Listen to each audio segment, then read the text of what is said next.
Welcome back to another NOMO FOMO. No more of missing out.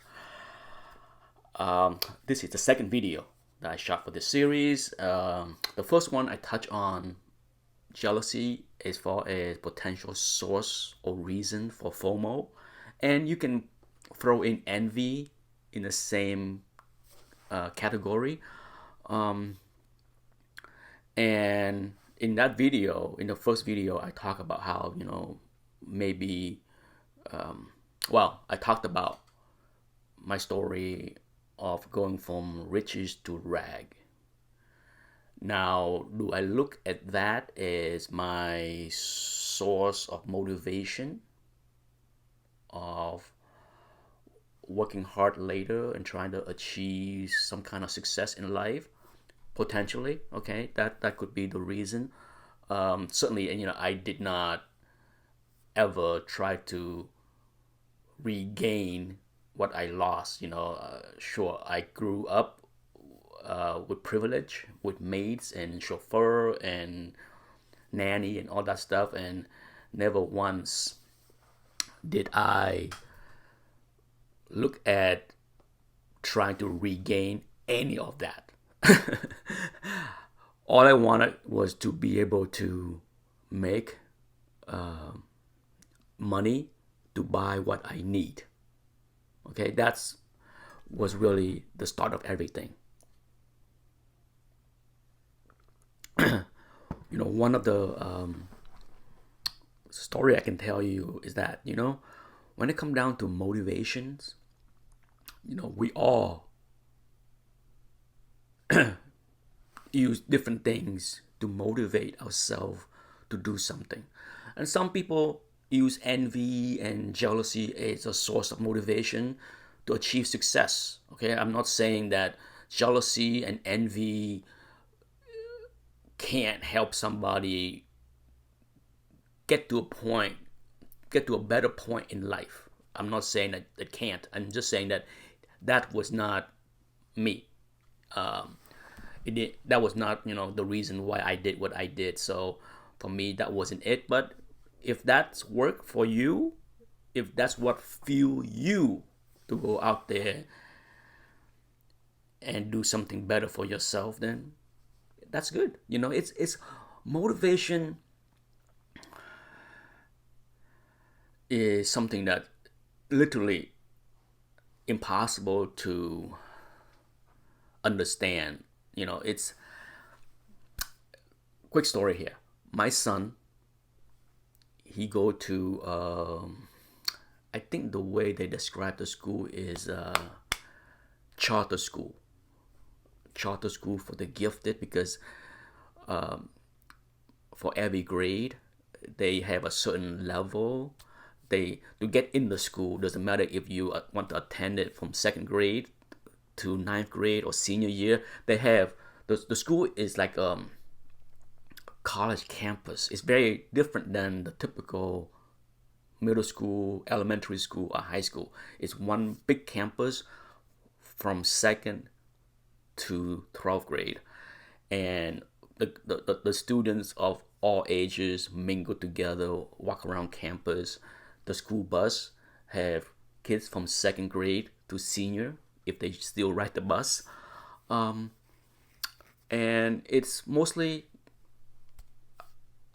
above average intelligent kids that are in the school. And I spoke to many parents over the past 5 years. My son has been in this school system since second grade. And there's a lot of parent with high expectation, and one of the parent complained to me a while ago, which I kind of chuckle, because this parent have multiple kids that attend this school. The youngest one is Anthony's age. The oldest one is out of high school a few years now, and she was complaining, this school is all not as great as many people brag about, because my oldest daughter, she graduated from here, and now she's work at the grocery store as a clerk at the cashier. And then the mother went on to talk about how her daughter doesn't want to do this or that. And I didn't want to be insulting to her, but after that conversation, I went back and talked to my wife, and we talked about it. And I said, the school, Pine View, as they call it, I said, Pine View provide the structure, the curriculum, the structure, the methods on how students should behave or should learn, all that. They provide all of that, okay? But what they can't do, can't help, is this right here.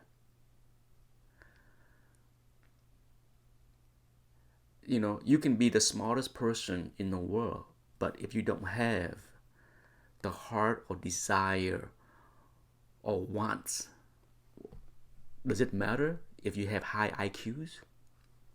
Right? So I just thought it was funny that, you know, some parents had the expectation that, you know, if I put my kid through good school, they would become successful later. I don't believe in that. I don't believe in that. You know, you can go to Harvard, major in philosophy, and you will end up maybe working for Starbucks. You know, so going to a good school does not equate success. Yeah? I'm sure some people might not agree. But when it comes down to the heart and the motivation, here's another story. You know, back to the first video where I talk about first came to America and live in East Greenbush. We didn't stay there for long. We were only there for less than 9 months because, of course, the landlord is not going to be happy having 6 people living in his apartment. So we had to move, and that's how I ended up in Albany. And that's how I ended up, you know, having a paper route. And that didn't last long, though, because shortly after we moved, literally a year later, my uncle had to let us go because he finally got into dental school. He wanted to go to dental school. He had aspiration and desire and dream to be a dentist. So he got into dental school, and there's no way he can take us to dental school with him. His wife and his daughter was more than enough to handle, so he had to put us into the system, foster care, whatever he has to do to let us go. And so I ended up, to make the long story shorter, I ended up in the project, the ghetto of Albany. If you know Albany, I'm sure you understand and know about Arbor Hill. Arbor Hill, the ghetto, the projects of Albany, New York.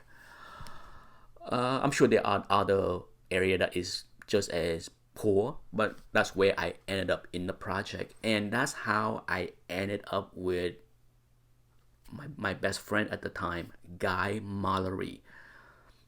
I'm 15. I'm a little bit older because, you know, coming to America, not speaking English, I was held back 1 year. So I was in, you know, I was older than every kid in my grade. Maybe a year. But that's how I met Guy. Guy is also a comic collector. I talked about him before in other videos. He collected DC mostly. And unlike me, you know, who was very careful with my comic book, Guy was the kid that I talk about, you know, even with a double cover, something that's rare and cool, and he folded the book right in half, stuck in his back pocket where his comb is. And that's how he was with his book. But Guy lived in the project, and we would walk from school to the LCS and then walk home. And his condo / apartment is before mine, a few blocks before mine. So I would usually stop by his apartment first just to hang out, read the books, watch some TV or whatever it is before I walk home. But the first time I was at Guy's house, I was floored because it was in really bad shape. It was, dirty. Things was everywhere. Books, magazine. He lived with his older brother who was out of high school, but I don't believe his brother worked. His brother read comic books as well. He read comic books as well. They have all kind of comic books in the house. But the thing that I noticed was when I walked in, the oven was on. All the burner on the gas oven was on, and I'm just like, what the heck? And Guy explained to me, yeah, this apartment is in bad shape. The heater doesn't work, so to keep the house warm in the winter, they turn on the stove. Guy grew up in the project. He doesn't know anything outside of the project. Perhaps that was, why he was who he was. He was so athletic, you know. In middle school, at this point, the gym teacher was nagging him every day in gym class. You should try out for the track team. You should try out for the football team because you are so fast. You are the fastest kid that I know, in my current, year. You should do that so that you can get a scholarship to go to college, blah, blah, blah, And Guy was just like, nope, not interested. I have no desire. I'm content with life as it is. I like to read comic books. I don't care to study. And I'm just cool with what I have. I couldn't understand that. Maybe because I came from my background, so I'm just like, you like to be like this? You like to live like this? I don't get it, but okay.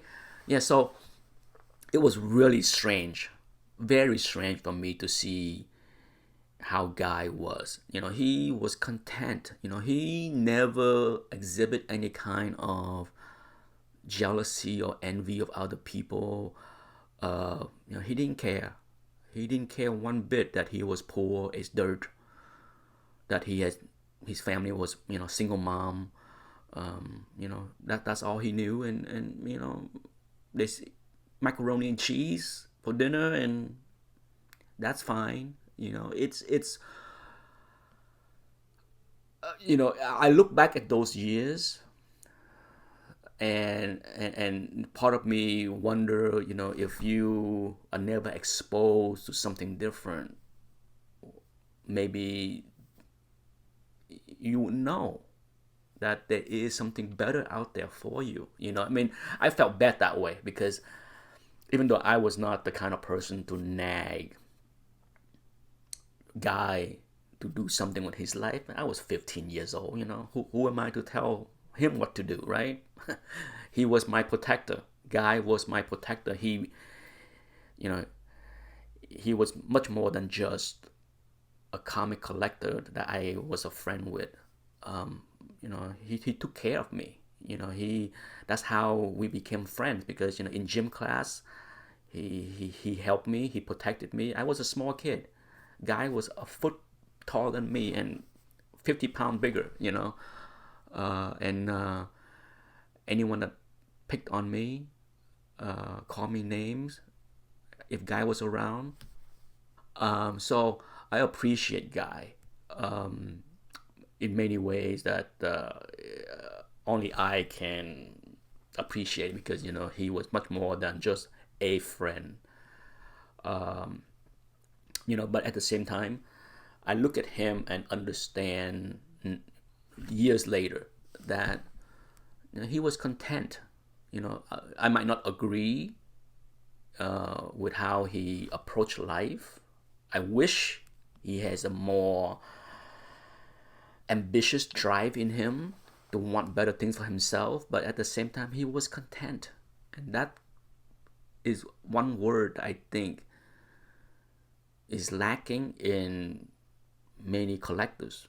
I think if you're content with what you have, even if you don't have everything, or if you don't have much, okay, content goes a long way in life, way beyond this hobby. And I think if you're content with what you have, FOMO is really not part of your psyche.